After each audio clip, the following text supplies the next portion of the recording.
Let's talk about something called the cost of a cup. Sounds simple, right? But believe me, there's a huge financial lesson hiding inside this one little phrase. So this isn't going to be some dry, numbers-only explainer. Think of this more like a financial fable.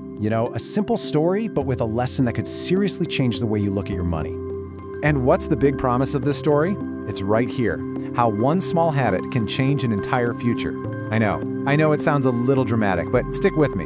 The math behind this is, well, it's surprisingly real and really powerful. Okay, so every story needs a main character, right? So let's kick things off by meeting a guy named Alex and checking out his daily routine. So here he is. This is Alex. And really, Alex could be anyone. He could be your neighbor, your friend. Heck, there's probably a little bit of Alex in all of us. And Alex, well, he works hard. He really puts in the hours, hits his deadlines. He's doing everything he's supposed to be doing, But here's the thing. Even with all that hard work, at the end of every single month, he feels like he's right back where he started, just broke. And he's always wondering where all that money he earned actually went. And that leads him to ask that question that I think so many of us have asked ourselves, right? Where does the money go? It feels like it just disappears. Sound familiar? So Alex is getting pretty frustrated with this whole situation, and he decides, okay, I gotta figure this out. He starts looking a little closer at his spending, and it all begins with what we're gonna call the $5 question. So he's tracking everything, and he starts to notice this one little thing. It's not some huge, extravagant purchase. No, it's something small. Something he does every single day, almost without thinking. Grabbing that cup of coffee from the cafe on his way to work. Okay, so a $5 coffee, big deal, right? Well, this is where it gets really interesting. Let's do the math. That's $5 a day. After a work week, that's $25. Over a month, you're looking at about $100. But when you pull back and look at the whole year, wow, that's over $1,200. All of a sudden, that small daily habit doesn't look so small anymore, does it? And seeing that number, $1,200 a year just for coffee, well, it totally stops Alex in his tracks. He realizes he's at a crossroads, and this is where our story splits into a tale of two possible futures. And this really lays out the two paths he can take. On one side, you've got status quo Alex.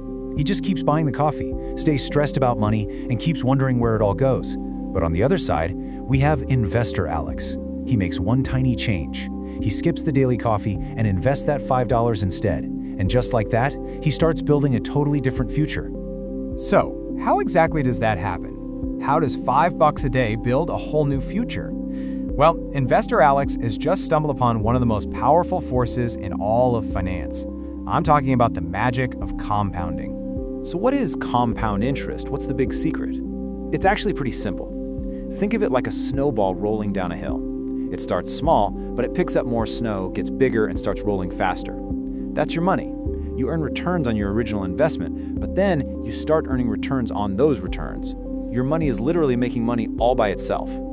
Okay, now check this out. This is where it gets crazy. Let's just assume a pretty average 7% annual return, which is kind of typical for the stock market over the long run. After 10 years, that $5 a day has grown to around $25,000. Pretty good.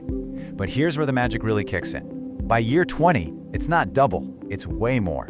It's jumped to $75,000. And then in that last decade, holy cow, the growth just goes vertical. It's exponential. Yeah.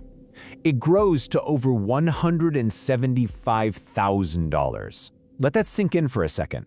All from a $5 a day habit that he just decided to do something different with. That right there is the incredible power of investing consistently over time. So look, those numbers are absolutely mind-blowing, but it is so important to get the real moral of the story here. This isn't about shaming you for buying coffee. It's not about the coffee at all. It's a metaphor for something way bigger. Yeah, because here's the real secret, the big takeaway. It was never, ever actually about the coffee. The coffee is just the example we're using. There's actually a name for this whole idea. It's called the latte factor. And all it is a metaphor. It stands for any small, regular expense that you barely even notice, but that could be redirected to build some serious wealth over time. So your latte factor, it might not be a latte, right? What could it be? Maybe it's buying lunch out every single day instead of packing one. Or what about those streaming subscriptions you signed up for and totally forgot about? or those little impulse buys on Amazon. The point isn't to feel guilty about them. It's just to be aware of them, to actually see them. And that really brings us to the final and honestly the most important question of all, because this isn't Alex's story anymore. Now it's your story. So take a second and really think about it. What's your $5 coffee?